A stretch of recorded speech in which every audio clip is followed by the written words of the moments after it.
Welcome back to Rethinking Politics. We're glad to have you guys back with us after our short hiatus, skipping a week due to travel logistics. And as you can see from Dan's video, Dan is still traveling, and we're going to try and work around that and hopefully get something worth listening to out to you guys today. Yeah. But we are excited to be doing this with you guys again today. You know, it would be fantastic if we had the means and opportunity to sit down and chat every day and post content all the time. We'd be able to cover a lot more of the news coverage of things that go on that should be addressed, but we just don't have the time for because some of it is just so stupid. But anyways, that's just my thought going into this, Dan. It's true, and it's a point that we're going to take up in this episode a little bit indirectly. So what we're going to talk about today is we're going to continue in this trend that we started last episode, and we're going to talk about another podcast. And we've been thinking about this one for a while, and we've been thinking about the reasons we're going to talk about it. And the reasons we're going to talk about it, we're going to talk about after we talk about him, which doesn't make any sense, but just bear with us. So we want to talk about Jordan Peterson. Jordan Peterson is a fairly famous podcaster and lecturer. He rose to fame a few years ago. He put his lectures online while he was a professor at the University of Toronto. And then in conjunction with this, and I can't remember the timeline exactly. And it's been Dan 4 or 5 years ago when this went down. And he opposed a bill that was considered in Canada, which required people to use preferred pronouns. And he opposed it because he did not believe in compelled speech. You know, he was very vocal about it. He said, "Hey, I'm happy to use whatever pronouns you would like, and that's what I do in my class. But I don't believe the government has a right to force me to use the pronouns." And of course, he got accused of a lot of things. He got accused a lot of transphobia and a lot of other things, even though he was never. He never did any of the things he was accused of. He was just opposed to compelled speech, which is very understandable. Right. But since then, he's had a very famous and an outspoken career against some of these woke ideologies, and has gone on. He now has a podcast where he interviews people and talks about interesting things. And for a while, he was out of commission. There were some health issues for him and his family, and he's back quite recently and doing the podcast. And I, for one, have not been a long-time Jordan Peterson fan. Dan, on the other hand, has been going on about Jordan Peterson for years, and finally got me a few months ago to start listening. And I can see why you were hooked, Dan. He is definitely an incredibly intelligent and engaging person to listen to, unquestionably. He is. There's a few interesting things in the facts that you were stating there. For a long time, governments, even governments in Canada, which is where he's from, have been restricting speech. And they restrict speech in the idea that you are not allowed to do certain things. You're not allowed to say certain things. They would fall under different kinds of discrimination. In a lot of places now, they fall under what's considered hate crimes.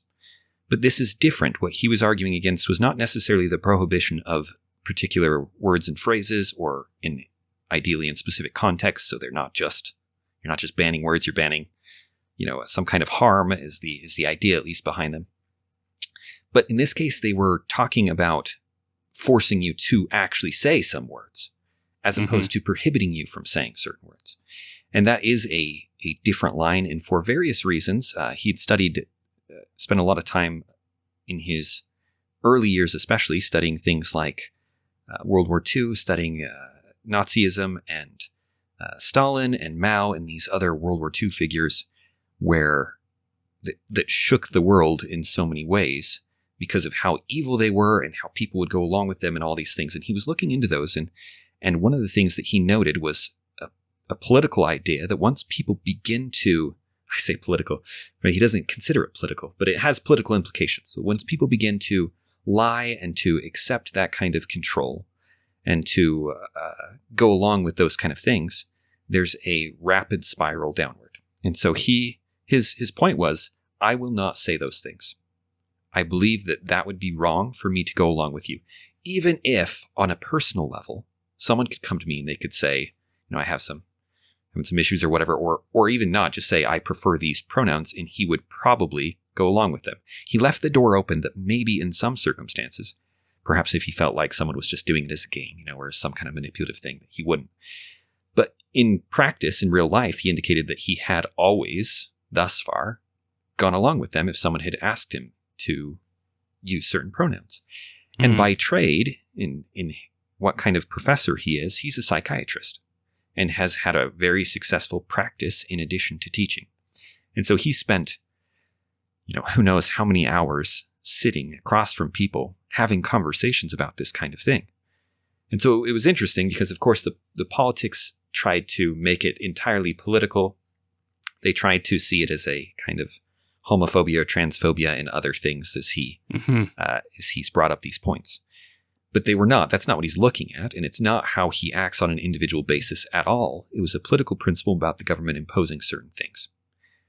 And that is a distinction that people will make in futility today. Yeah. Because nobody will let you make that distinction. There are no non-political ideas of importance. He is coming from outside of politics, and he is looking at it at a psychological level and an individual moral level and seeing where this leads. And it has implications for politics, but it's not directly political, and it is a principled point, and it doesn't fit into the ideologies that are being used by all parties in Canada at this point. And so he is isolated and alone. He's misinterpreted. He rise to fame despite his desire to discuss other things than politics, and despite his focus on other things. And it's been a really interesting rise to fame. I think at this point it's safe to say he is the most famous intellectual in the world for now. If not, he's top three. Top three. There are a few others that you could make the case for, but he's arguably up there. He's arguably the most famous intellectual in the world and has several very successful books you probably heard of, 12 Rules for Life, followed by 12 More Rules for Life. They have subtitles that give them a little more explanation, but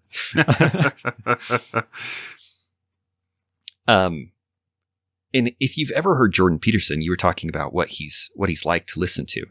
It's interesting to hear people try and critique him. So they look at what he's saying, they pull it into the political world they know.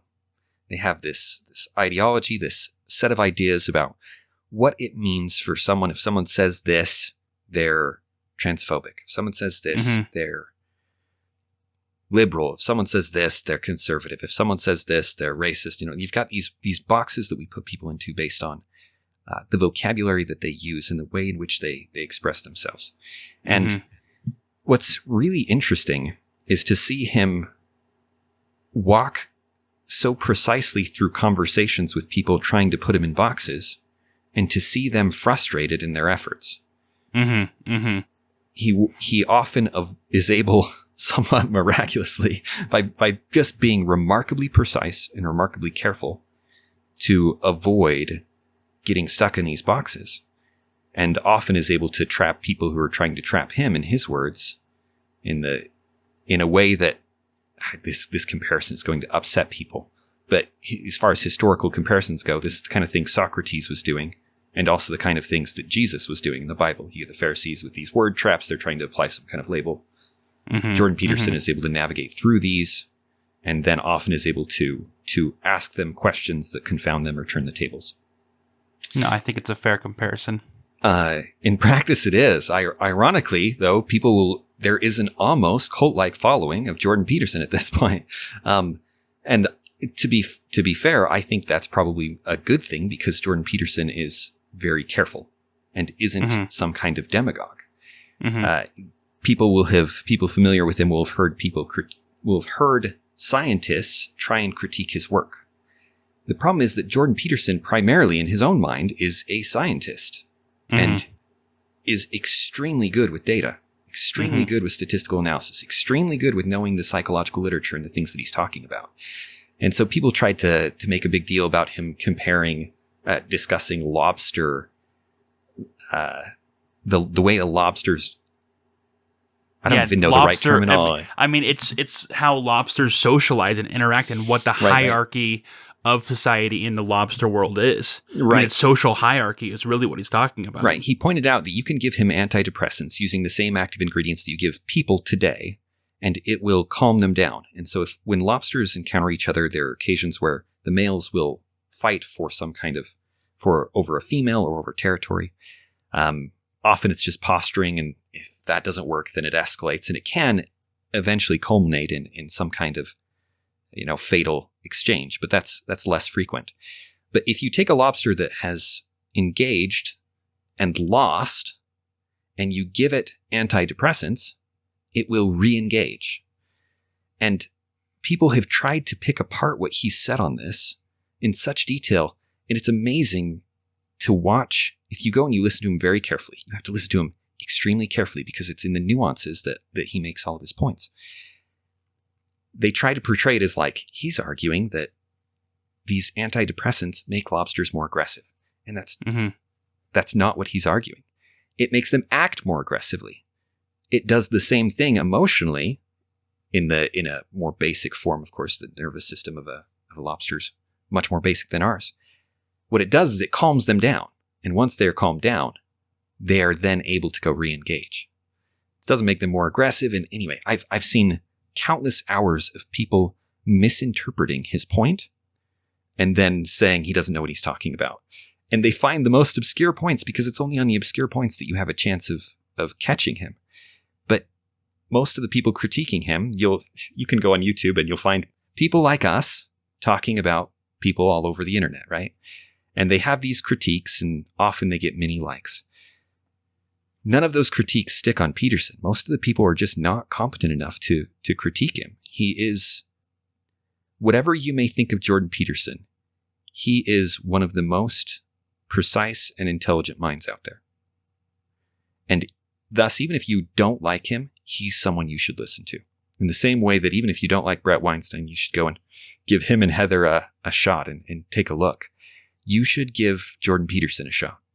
He's worth listening to. The man, you will become more knowledgeable and more intelligent just by listening to him and engaging with his ideas than even if you end up disagreeing with them. Which is itself a good reason to listen to him. But part of the reason we're talking about him, Dan, today is, and maybe even the primary reason, is because of what you were talking about, his ability to be precise when he speaks, and the fact that he is not politically driven. He is not a political pundit. He is not a political thinker. He is not, a political science student who's come into the world and is looking at politics. He's not even us, who are amateur, politically interested individuals who are, or somewhat amateur, who are reaching out and talking about politics. That's not his goal at all. His goal is to help people with the problems that they have, whatever they are. You know what I mean? Whatever they are, and it's not about politics. And when he does talk about politics, he's able to combat the attempts that people make to drag him into the mud. Some of the interviews that made him especially famous early on, which you can find him on YouTube, he gets interviewed by a couple of British media companies. And, and I can't remember the exact names, but these interviews there, and the primary topic is feminism as well as some other things. They bring up lobsters. And in these interviews, the people who are interviewing him keep trying to pull him into these political traps. And it's the same thing you see, like when we discussed the debates, last year. No, was it last year? Yeah, it's been like 7 months. Yeah, 7-8 months. My timeline got messy there for a second. I don't remember how long it had been, what year it was. It's crazy. But anyways, it has been almost a year. Yeah, it's been a year. But close. But you think about those debates, and with those debates, what happened is people would throw accusations at each other, and then in response, people would just throw back more accusations, and they wouldn't actually ever talk about the accusation. They just flatly deny it, or or sidestep and then throw more accusations. But that's not what Jordan Peterson does. What Jordan Peterson does is first he wants to understand what the accusation is. He's like, okay, you're saying I'm sexist. Why am I being sexist based off of what I just said? Let's break this down. And he won't ever accept any claims made against him if he doesn't understand them or if he believes they're wrong until he understands exactly what's being said. And it makes for very difficult interviews, because it's not just back and forth. It can be painful at times because so much of the political world today is just mudslinging, and you don't expect people to grab the clump of mud and break it down and say, okay, what exactly are you saying that I am? And why are you saying it? And so often people would misinterpret what he said intentionally in order to lump him into an area. And it's something that we do in politics almost subconsciously that I didn't realize until I listened to Jordan Peterson. And it's something that happens over and over and over again is you actually end up in politics accepting so much mudslinging. You accept and let things stick to you that you don't have to. And it was really interesting. For example, like they were talking about feminism and they would say something like, how do you feel about the 70%, pay gap? And then he would say something like, I don't want to quote him because I don't have the exact words in front of me, and that defeats the whole point. You should watch the interviews to see what I'm talking about. Yeah, Kathy Newman is the most famous / infamous one. In that it demonstrates exactly what you were talking about, in that how often politics is merely trying to apply a certain label. You're looking to score political points. You're trying to put the other person in a box. Yes, you're looking. And so Jordan Peterson will say something and she'll say, so you mean by that, and then she'll say something and that then basically rephrase means it. Yeah. He's a sexist, basically. And he'd be like, no, what do you this is what I meant by that. And I meant exactly that. And I said nothing more and nothing less than that. And often what he said isn't making a political point that can then be adapted. And so she tries to fit it into another box. Right? She tries in various ways to pigeonhole him into these ideas. And that's extraordinarily difficult to do with him because of his precision and because he actually is an independent thinker an original thinker who has combined ideas in a variety of ways. And Dan, the way you said that was fantastic. The way I was saying it was terrible before. But basically, it's that in the political world, that's what I'm here for. I got your back. Everything you think and say has to fit into some kind of category or easily acceptable idea or groups of ideas. Mm-hmm. And that's how politics works. And so whenever we discuss politics, we naturally put ourselves in one of those categories. You know what I mean? And that's how everyone does it. Jordan Peterson, as someone who's apolitical, is so impressive because he's able to talk about it and actually talk about individual ideas and not end up putting himself in any of those boxes, which is so important because those boxes are never going to conform perfectly with what you actually believe. The world is not made up of boxes.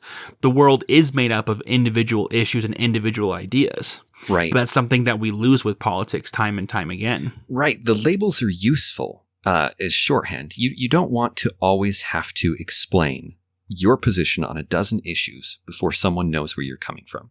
Mm-hmm. And so we use labels as a kind of shorthand. And to that degree, stereotypes and labels are useful. They're useful to get you through a thought process quicker than you otherwise could have. The problem is they've become teams and they've become so tribal that the question is not really, what do you think? And how do I get there quickest using a variety of labels or shorthand tricks? If that's what's necessary, if you don't have the time to go through the details. The problem is that we're asking, are you the enemy or are you on my team? Mm-hmm. Yeah, that's really question. What the problem is. And that's what Kathy Newman is trying to show. She's trying to demonstrate to her viewers that Jordan Peterson is the enemy.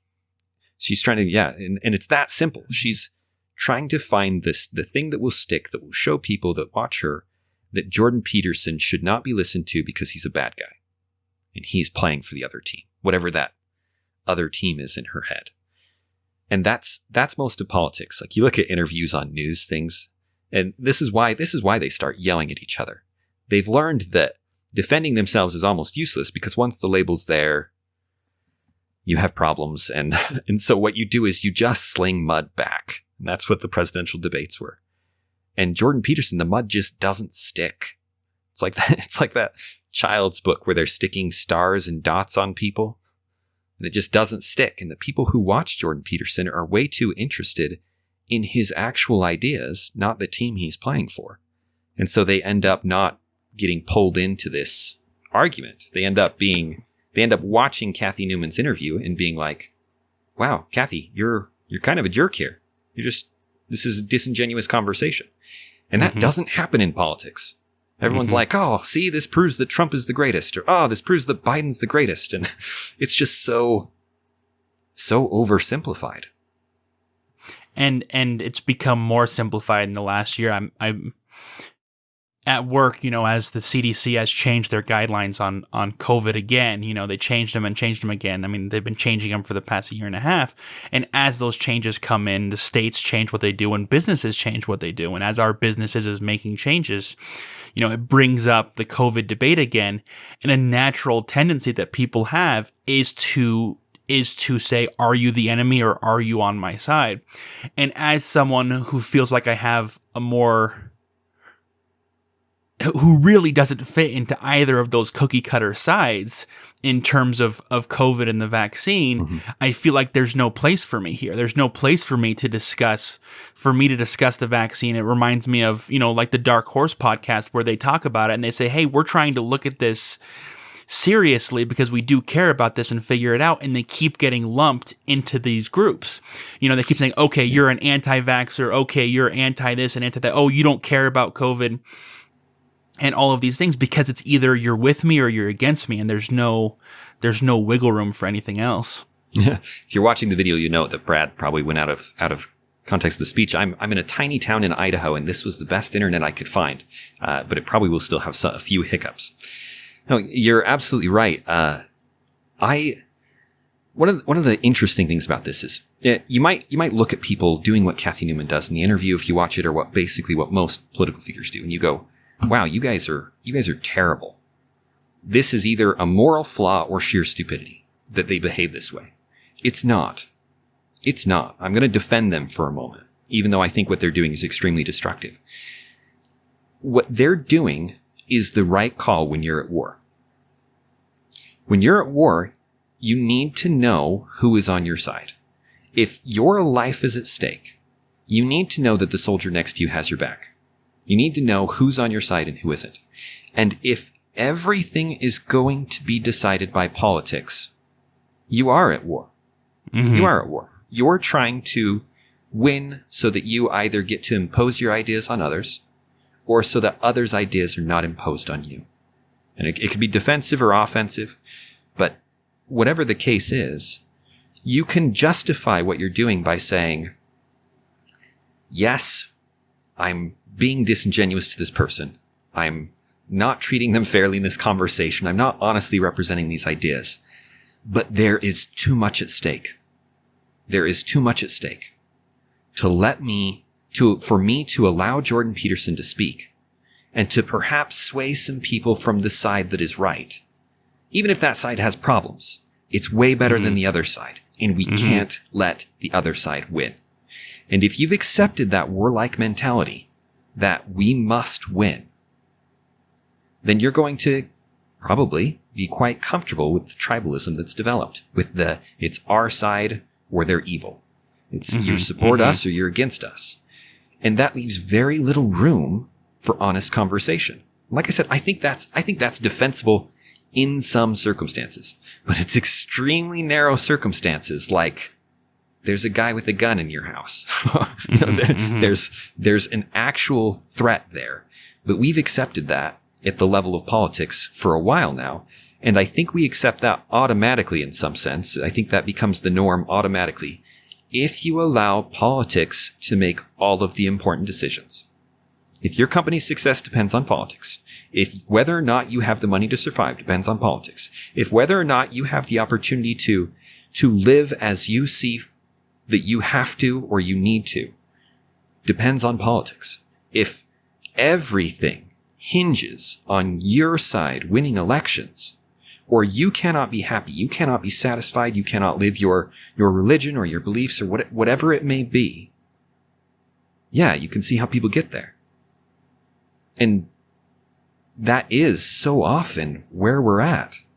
We look at politics and we're like, what isn't political at this point? As I was listening to you, Dan, that's what I kept thinking is, if I were listening to this podcast, that's what I would say immediately is, if anything we've seen in the last year and a half, that everything is political, that every aspect of our lives revolves around politics. You know what I mean? I mean, my home life, my work life, so much of my everyday life today is decided, in Washington, D.C. or somewhere else. You know what I mean? Yeah. And whether you can leave your house or whether you are safe from someone carrying COVID. Exactly. Depending on which way you're pushing. These are real, but either way, we're talking about serious everyday effects. These are not just, it's not even just come tax day. It's not whether or not the roads are going to get built. It's my normal everyday life is affected by politics. And COVID is really just there to illustrate how much of the rest of my life is affected by politics that I don't normally think about. But this last year and a half has brought that to my attention. That, I think, would be the response that most normal people would say is, and I think that's part of why people are taking such a warlike stance in this past year and a half, and why it's become so hostile, is because this is the world, this is everything, and so this is a state of war, because we are diametrically opposed, whether it's COVID or something else, whether it's defunding the police versus back the blue, or any of these other issues that have gotten a lot of attention lately. It feels like there's no middle ground and there's no compromise. Right. And so what do you do? Yes, the term people use is a culture war. And the culture war is really a mask for what I think is rightfully considered a political war that just isn't being, a political war as opposed to a civil war, but it's along the same lines. It just isn't violent. It isn't violent in most places. I mean, in some places it actually is violent, and it's growing increasingly violent. I want to jump back to Jordan Peterson to explore this a little bit, because I think despite what it appears like, despite the things we just laid out, how much is at stake in politics, why that puts you in a warlike mentality, and how that gets you to the kind of place we are now politically and socially in the world, I think Jordan Peterson is fundamentally right at this point. And it's a point that his ideas and ours are in alignment in some sense. Jordan Peterson began his studies by looking at politics. He joined some socialist group in Canada when he was young. I think when he was doing his undergraduate studies or around that time. And he got interested. He was interested in politics. He was interested in getting involved politically. And he concluded that politics could not solve the problems that the world primarily needed solved. That politics could not come in and do anything that would change your life in such a way that you could deal with it and be satisfied with your life and find some meaning in your existence. And so he began to study psychology and begin to work on the ideas through Jungian psychology and other things. If you listen to him talk and you're expecting normal psychology, you're in for a rude awakening. He is anything but a standard psychologist or psychiatrist. But I think he is on that point. Jordan Peterson is absolutely right. And I'm convinced that despite what we just said, if you will reflect for a moment, if you're listening to this, if you will reflect for a moment, you will find that the things in your life that bring you satisfaction and joy, the things that give your life meaning, the work that you do, or the fun that you have, the relationships you have, are all entirely outside of politics. Politics may be able to come in and crush them in the worst of circumstances, a true tyranny and things like that. But right now, the things that fuel my life are not political. Mm-hmm. They're almost always some kind of relationship or some kind of work where I've found something that I love to do and a way to to do it in a way that affects other people. Like this. Unfortunately, my talking politics is one of those things for me. And that is where we are morally struggling. People today, Jordan Peterson draws on Nietzsche and the postmodernists in their critique. Nietzsche, whether you define him as postmodern or not, he's the modernist, postmodern. But their critique of things like Christianity and society, some people don't take nearly seriously enough. Jordan Peterson takes them extremely seriously and tries to answer those questions. He's trying to find a way for an individual person in this world as we see it, political and everything, to find a life that's satisfying and that could mean something, could satisfy, could be worth the intense suffering and struggle that is life. And he makes two moral points. One of them is that, he makes many moral points, but two that I want to highlight here. One of them is that life is hard. Too often we look to politics to save us because we think life isn't a struggle, or we think that the struggle is such that if other people just change their behavior, it will be better. And that's true to some degree. Obviously, other people cause some of the problems in our life.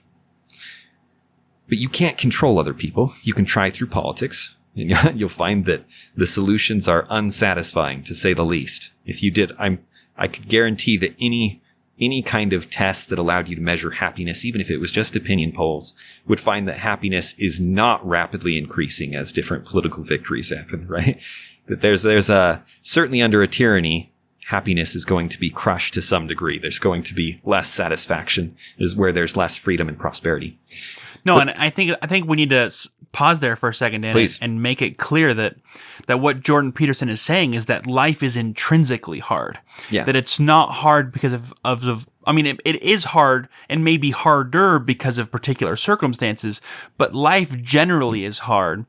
And I think that's something that people tend to not believe. I know if you ask conservatives, they would say life is hard because, those darn liberals have changed things. And back in the 60s, life wasn't hard, and then liberals would turn around and say the same thing, that conservatives have put in these things that make it so that life is hard, and might point to another time, may even point to, these democratic socialist utopias over in Europe and say over there life's not hard, but here we make it hard for ourselves.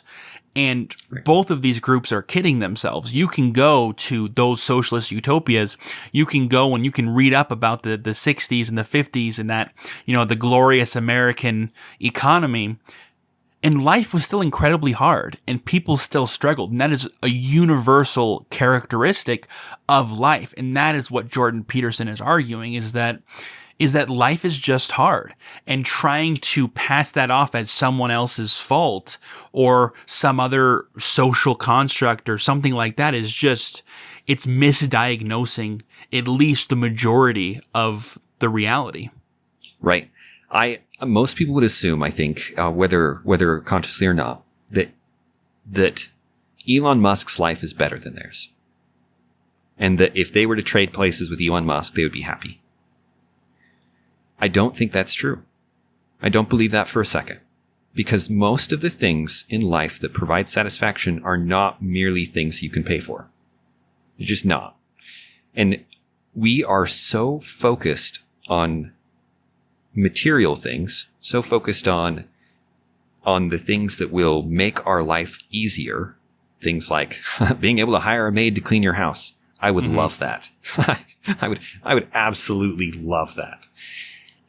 It might make some things more convenient. It might give me more time to do certain things. It will not make me happy. It will not add meaning to a meaningless life. It will not take someone who is really, truly miserable and make them not miserable. The things that have the power to do that in your life are beyond the scope of what materials can buy, what economics can provide for you. In almost all circumstances. If there's someone who's, starving or whatever, someone who's really on the verge, perhaps it will provide some slight benefit.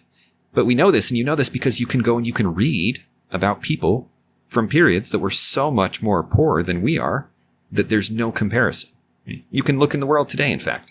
People don't appreciate in America, as they're talking about how we need to help the poor in America, that even the poor in America are among the top 1% in the world.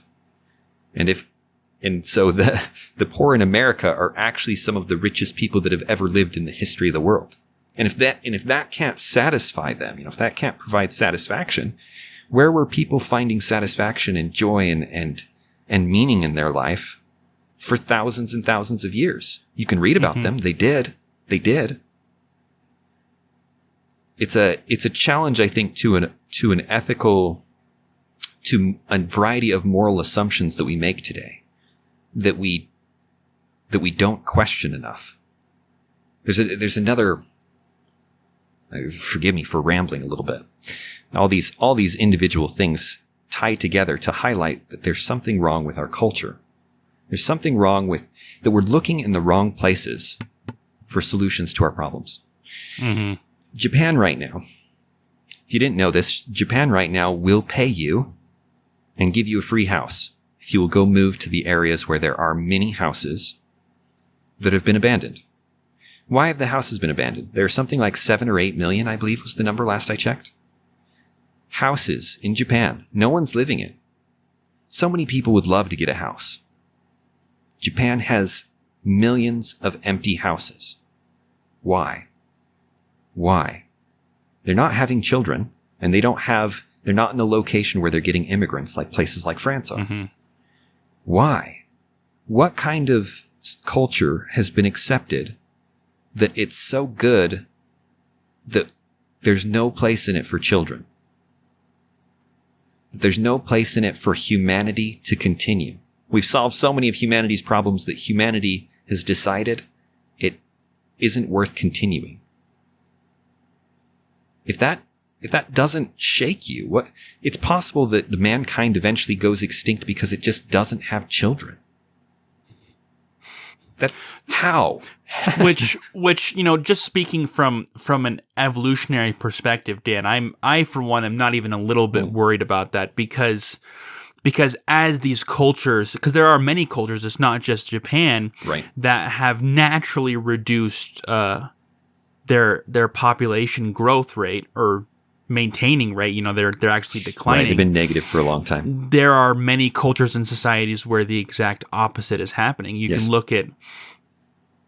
look at European countries where it is, there's a demographic line where the native people of France are not reproducing, but the immigrants who have immigrated from the Middle East and other areas are reproducing. And so there's a natural evolutionary result of that, which is that the cultures and societies that don't reproduce will disappear, just inevitably. Right. It's a competition in some sense that if your ideas are not fit for life, if they're not enough to make something out of life and to extend it and to fight for it and to continue it, then your ideas will eventually lose to the ideas that did. That's why historically, it's at least one reason historically why Christianity has done so well, because it's a culture that's built on having lots of children and hard work. And you combine those two things in a culture,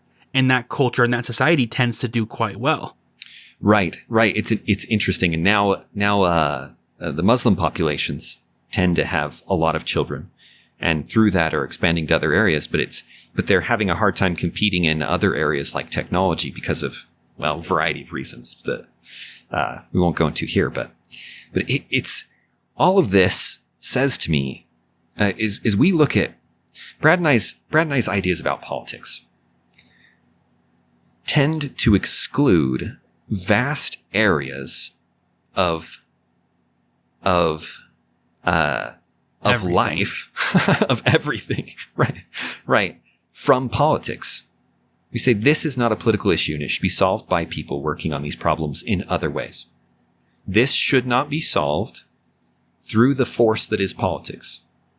It's immoral and it's ineffective. And people today don't want that answer. Mm-hmm. And I think the burden is on us. It's on me and Brad and other people who think like us to explain, if our ideas are right, why aren't they popular? If what we are proposing would make us more prosperous and more happy, why aren't they popular? Why is it that the pressure always seems to go the other way? Why is it that cultures push against freedom so hard? Why is it that governments consume more and more of economic exchanges and even social interactions, to the point where they've been coordinating with Facebook to some degree on who's being banned and things? There's some kind of collusion there. Mm-hmm. And the answer is really simple, is that as people have more and more realized the power that the political world has, is they expect political philosophies, to be complete world philosophies, world views, how you answer everything. They expect political philosophies to answer the really hard questions about what is important in life and what matters and what should be protected and what should be preserved and what should be cut aside.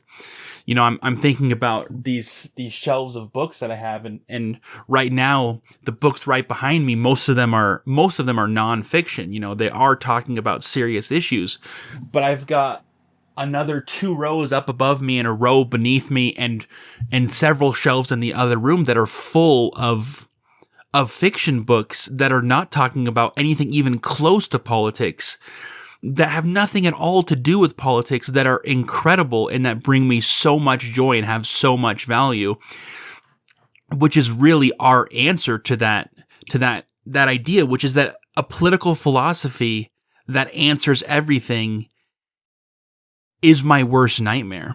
A political philosophy that is a worldview is the worst thing you could possibly want, because every time there's a political philosophy, it's not going to agree with you completely. And so if that political philosophy is an entire worldview, that means that every area where you disagree, it's going to result in pain for you. It's going to result in loss of enjoyment. Right. You better hope your ideas win. Yeah, if it's not, something you're going to be imposed on. Like there's a couple examples here in the state of Utah that I love to bring up, because Utah has a large population of members of the Church of Jesus Christ of Latter-day Saints, and that has a strong effect on the politics. When half of a state is one particular religion, that has a large effect. And it just so happens that the majority of members of that religion are conservative, very conservative, right, which means that Utah is a very conservative state. We've got super majorities in both bodies of the Congress, and we've got House and Senate, conservative governor, which means that the conservatives win, and those conservatives are largely influenced by the moral beliefs of this religion. And one of those beliefs involves alcohol. You know, the church doesn't believe in alcohol consumption, and which means that the majority of Utah doesn't drink alcohol, which is very unusual. Me personally, I don't drink alcohol. I have no interest in it, right? Well, what's happened in the state of Utah is we said, okay, well, we know what we think is good, which is to not drink alcohol. And we know what we think is bad, which is alcohol. So what we're going to do is we're going to do basically everything that's reasonably within our power to stop people from drinking alcohol in the state of Utah. So what they've done is you have to buy any hard liquor, you have to get at a state liquor store. They've increased the taxes on it. For a while, they actually lowered the alcohol content in the beers that you could buy at a gas station. And then they did things with restaurants where they had to put up a curtain between where the alcohol was and where the patrons were so that we didn't see the alcohol, and things like this. And this is exactly what it looks like when someone takes their whole worldview and puts it into a political philosophy. Because I don't drink alcohol, but it doesn't mean that you have no right to drink alcohol. And so what I do with my political philosophy is I say, whether or not I drink alcohol really has nothing to do with politics. It goes back to Jordan Peterson. It has to do with how we want to live our lives. You know, what is the best thing for me and the best thing for you? And then the only time politics should get involved is when there's an actual legitimate need to use force in order to protect against force or the threat of force. and the Zion curtain, that curtain put up between the alcohol and the patrons in a private business, being required to have that, doesn't do that. The state liquor stores doesn't do that. People should be able to buy alcohol at Costco. There's no sound political reason why they can't. The reason is a cultural one, and it doesn't make sense. Right. And it's just one small extension, but really, if people had their way, there would be so much more than that. And that's what both sides are pushing for, is more and more things like that. They want to fight the culture war on a political level with legislation. Right. One of the reasons that we bring up this episode, one of the reasons we're having this conversation at all, is because Brad and I have many convictions and opinions about what would be good for you in living your life. I have a lot of friends, a lot of different lifestyles, and a lot of different opinions on how they should deal with different challenges in life. And I'm convinced that I have a lot of things that I understand well, and that would be that's basically good advice for them, right? And I try to help people, not be the nosy person telling everyone what to do, but try and live my life in a way where the people around me are happy, in a way that I find satisfying, in a way that doesn't harm anybody and offers a lot of benefit to people. And none of that has anything to do with my political theory. None of it does. There is no overlap at all between what I think politics should do and how I think you should live your life, with the one exception of the use of force, because politics is characterized by in what cases should we force people to do something? In what cases is it all right to harm someone? As long as government isn't voluntary, it's an institution of force. Right. So we get asked questions by people like, what do you think about the sexuality in politics? You've got the transgender issues. You've got these issues around gay marriage and things from some years ago, and the continuing politics around that, and discrimination laws and such. And there is almost no overlap between our political theory and those questions, because we're not looking to impose one way or another on anybody. And that puts us, in some ways, that sidelines us in a difficult way, because people who are listening to politics, the kind of people that we want to talk to, have an answer, want me to be able to answer that question. Right, exactly. Preferably in a yes or no manner. Yes, I can imagine so many people who might stumble upon our podcast and go, they don't talk about any of the things that are important to me, and walk away because they're not happy. They're not satisfied with their life. They're looking to make their life better, and we are not offering that. Or at least it appears so, right? It looks like we're not offering that. Yeah, we're not only offering it in one sliver. Right. One sliver of your life, one aspect. In one sliver of your life. And as we do podcasts, we probably will talk about a lot of those things. We probably will give our 2 bits on a variety of issues. We will mention Brandon Sanderson. Beyond the scope of politics. But it's odd because our political idea does not answer those questions for you. It won't. And it shouldn't. And it shouldn't. It's so destructive when it does. It is so destructive. If you can't see that puts you in competition with other people on how to live their lives, and thus makes it a zero-sum game where everybody must live their life within a particular ideology, whichever one happens to win on that issue. If you can't see how that pits us against each other in a way that's extremely unhealthy, I don't think the fundamental problem... I think that was exactly the opposite of what I meant to say.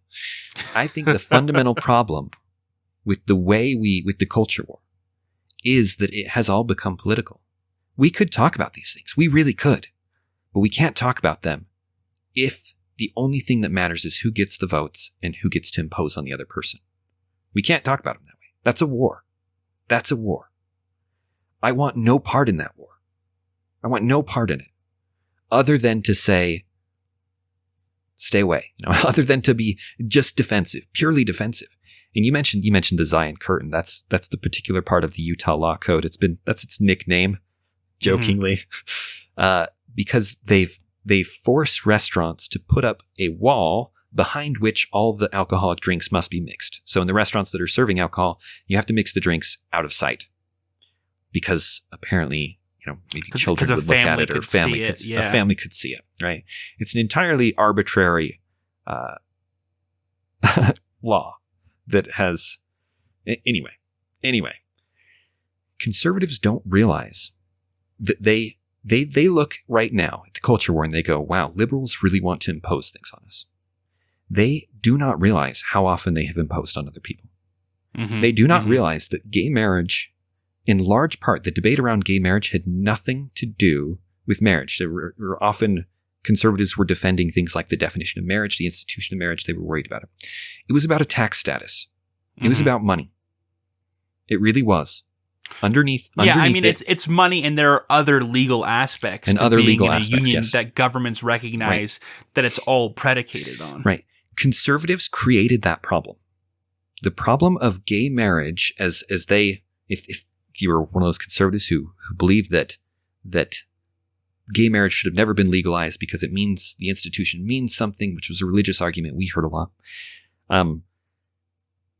The problem was that at some point, conservatives said, we believe that people should be married. We believe that's the best way, and we're going to provide a series of legal benefits to the institution of marriage in order to persuade people to behave in the way that we want them to behave. Yeah. And they brought it into the political world. And they made it a political institution. Right. If it had never been a political institution, the debate would have never happened the way that it did. Right. Initially, marriage licensing was in large part created to prevent whites and blacks from marrying. Before, there was no, if you're curious, Before this may shock some people. Right. You would be considered married if you were living together. Like that was often it. Yeah. Even without a religious ceremony. Yeah. Yeah. Yeah. And if there are far more problems than just those that have been created by conservatives imposing their values, things that they thought people should be doing, on liberals. And then when it comes back to bite them, they often have no idea because it's been in place for so long. It's just the norm. They have no idea that they were the ones who made this political. They were the ones who said, we're going to impose this.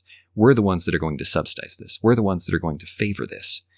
And thus created the battleground later for other people who are like, we want the same benefits. Why do we not get those favors? Why do you get special treatment? Right? And you can see how that's somewhere in there is something that the conservatives have missed that is of critical importance to how these problems came about. It's not that America is moving away from them. Perhaps it's that, in some cases, they are creating these problems. They are creating battlegrounds by bringing things into the realm of politics. And then it comes back to haunt them because other people want in on that. They've provided favors for a few, and the many want those favors. And why not? If it's just a matter of, well, we're going to favor the things that we like, then that opens the door for everybody to come in and try and get a piece. Well, and speaking about why we're here where we are, and I think about the fact that so many of conservative ideals, so many of conservative culture is based on how things have been in the past, right? How America used to be. And that meant that for a long period of time, that was the dominant culture. You know what I mean? The dominant belief was that marriage was between a man and a woman and was nothing else. And as long as it was that way, then conservative culture and the actual laws lined up. And so conservatives were just fine forcing people who disagreed with them to conform. You know what I mean? Conservatives have always been fine with that. I mean, you can go back through time and those in power have always been okay forcing their will on others, even though they don't see it that way. Right. And it's always obfuscated through the instrument of government. Right. But the fact of the matter is that now part of the reason that conservatives are so scared is because they're realizing that large chunks of the population, no longer agree with that culture. And instead of doing the logical thing, which is to say, hey, half of the country wants this culture and half of this country wants the other culture, which is an oversimplification by far. Right. But even if it were just that simple, the logical solution is, well, what if we remove those cultural aspects from government? What if we had that stop being a government issue? That way we can both live how we want to live. The conservatives have doubled down and said, no, now we need more political rules. We need more legislation in order to protect our culture. And the only way they're going to win that is if their culture is the dominant one. And at that point, you're just rolling the dice about whether or not you're going to win that race, instead of realizing that there is no need for legislation for every aspect of life. There is no need for your political philosophy to be a complete worldview. And this is why people with more libertarian mindsets are so often dismissed as radicals or as nut jobs, or as people who aren't really in the political world, because in many ways they aren't, because they are not even ignoring, but refusing to bring so many aspects of life into the political arena. Yes. Yes, it makes it... People who are so used to the normal political theories that are all consuming, as you were saying, that are an entire worldview, must look at the lines that we are trying to draw and be like, that prevents so much good from happening. I hope in this episode they get some sense of the evil it also prevents. Maybe in some way it prevents some progress from happening as they see it. I would argue those points, but look at what it's doing to make everything political. Look at the way that both parties are trending more and more towards authoritarianism. They want a strong man. They need someone who can win. They need someone who can protect them and fight for them and intentionally or not impose on the other people their ideas. That is, I can't imagine a worse trend. It's the kind of thing that Jordan Peterson looked at and said, the problem here is not politics. The problem here is at an individual level, and it's at the moral level. And I need to find a way to instill the kind of courage and ideas necessary so that people never get to that point. We're at that point. And the crazy thing is when you say that, I need to instill these ideas, most people would say yes. And we do that through government action. We do that through government action. And that's not the approach that Jordan Peterson took, because he realized how ineffective that is, after studying it. And you can see how incredibly effective he is with his books, with his lectures, with his podcast, and the number of people whose lives have been changed because of Jordan Peterson without any political action. Right. We underestimate so much. People go, well, okay, you take politics off the table. Well, how are we going to change the important things? Right? That's the sense you get. Actually, the real thing, really what you get is, well, then that'll never change. Right? Mm-hmm. Then we're stuck here. Politics is the only way. Politics is the only way. It's, I never forget sitting in a high school class. It was a high school government class, and someone proposed a problem, and they said, well, what's the solution? And every kid in the class began and it was an open discussion. It was actually a good discussion, remarkably good for the time, looking back. Good for the teacher and letting a discussion actually happen.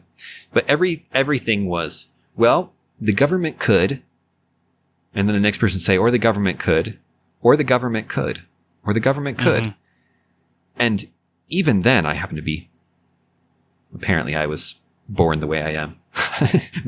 No, not true. But then that was when I was reading Bastiat for the first time, and then even then it struck me as wrong that every sentence began that way. Or maybe you could make the lives of the people around you better, and maybe you should, and maybe by acting like government's the only thing that could do that, maybe you're making things worse.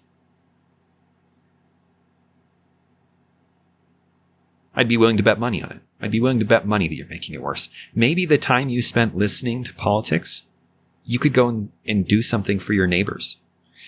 Don't do that. Neighbors are weird. I'm I am a millennial. I don't believe in neighbors. My neighbors are whoever I decide to associate with online and across distance. Go do something nice. So much truth to that. Go do something nice for them. Whatever it is. I think my parents would be embarrassed by how poorly I know my neighbors these days, even though I've lived in the same place for like 3 or 4 years now. Mm-hmm.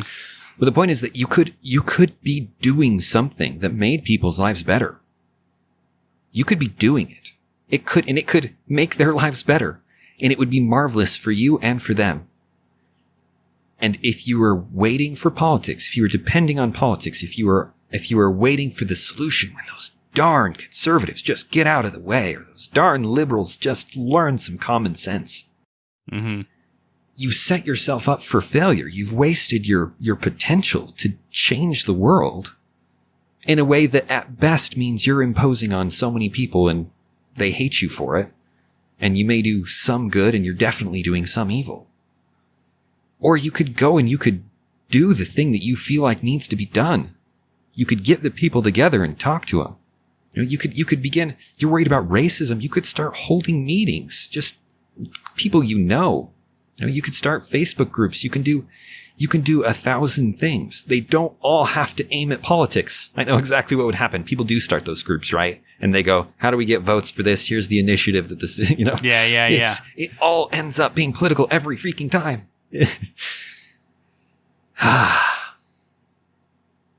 It's tiresome. It's wearing society out. It really is.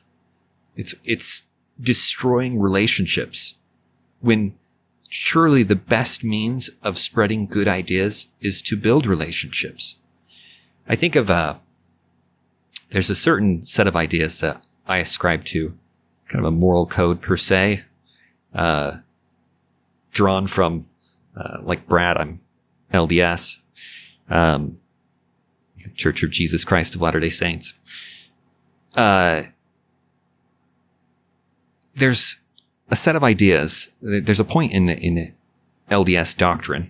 This is what you came for, I know. There's a point. That's what everyone came for, Dan. That points out you should not try and maintain authority and power you should not try and maintain power by mere authority. Your position, your rank, your whatever it may be, in whatever organization, I think this is a universally applicable rule. That's a good way to breed resentment. If you're always pulling out your rank, you're always like, well, you should do what I said because I'm your boss. Or I'm your dad, or I'm your, whatever it may be. That's not a good way to maintain power and influence in a good way. That's a good way to lose support and to alienate people. But you've got lots of other options. You can persuade people. You can share knowledge with people. Right? You can be kind to people and treat them with gentleness and meekness. You can love them. And if you don't fake that, right? If you're not being a hypocrite, those things change people. And they make your life meaningful. If you're not trying to manipulate people and deceive them, those kind of things help.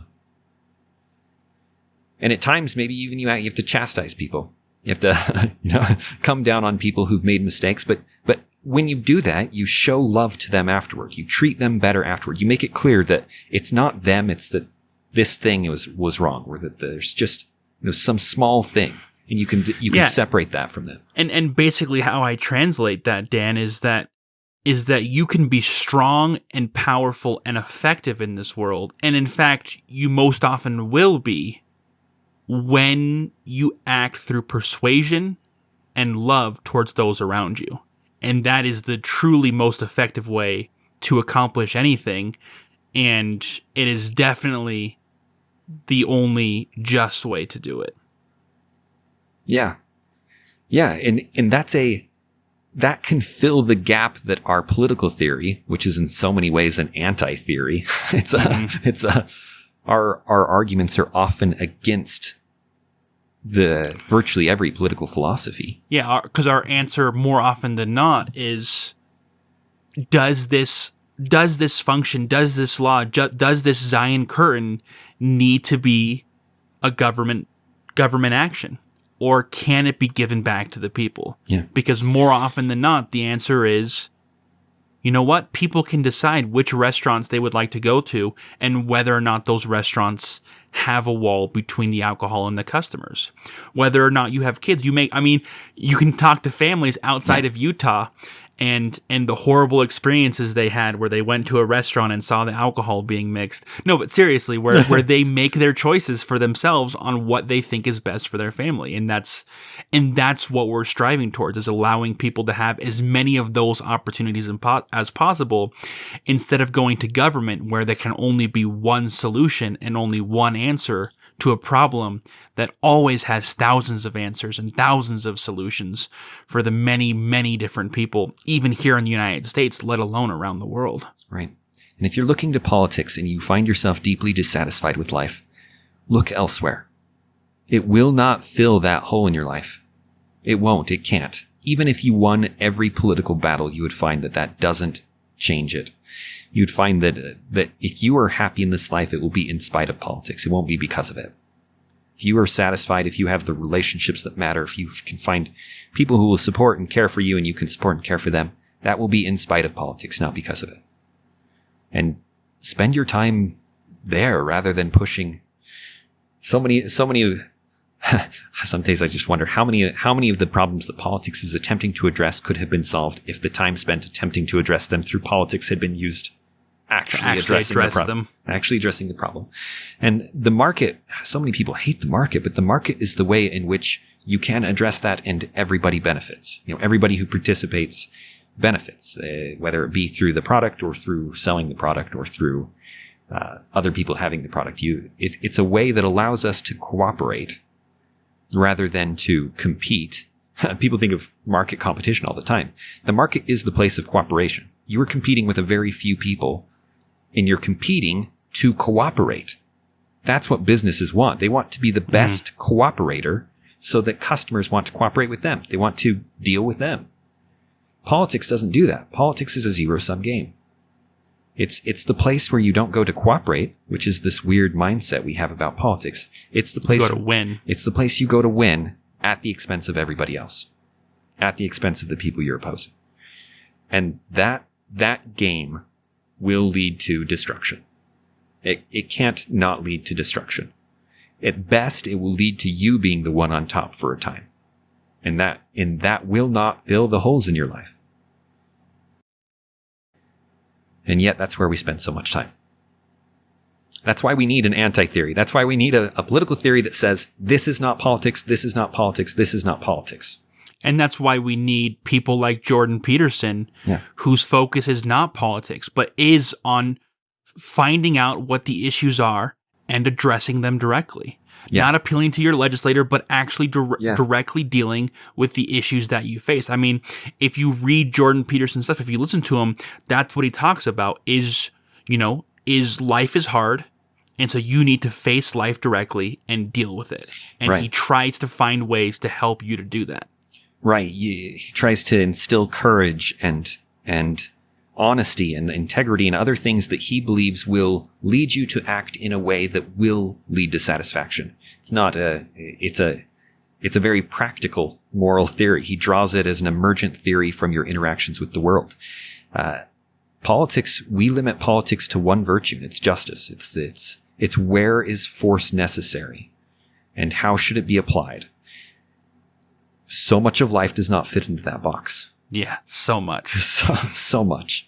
And the rest of that is stuff you can find and you can solve and you can work at. Don't make the mistake of trying to do it through politics. It will not do it. Where does that leave us, Brad? That leaves us at the end. Thank you guys so much for listening. I hope this episode has been as enjoyable for you guys as it's been for us. And we'll talk to you all soon. Take care.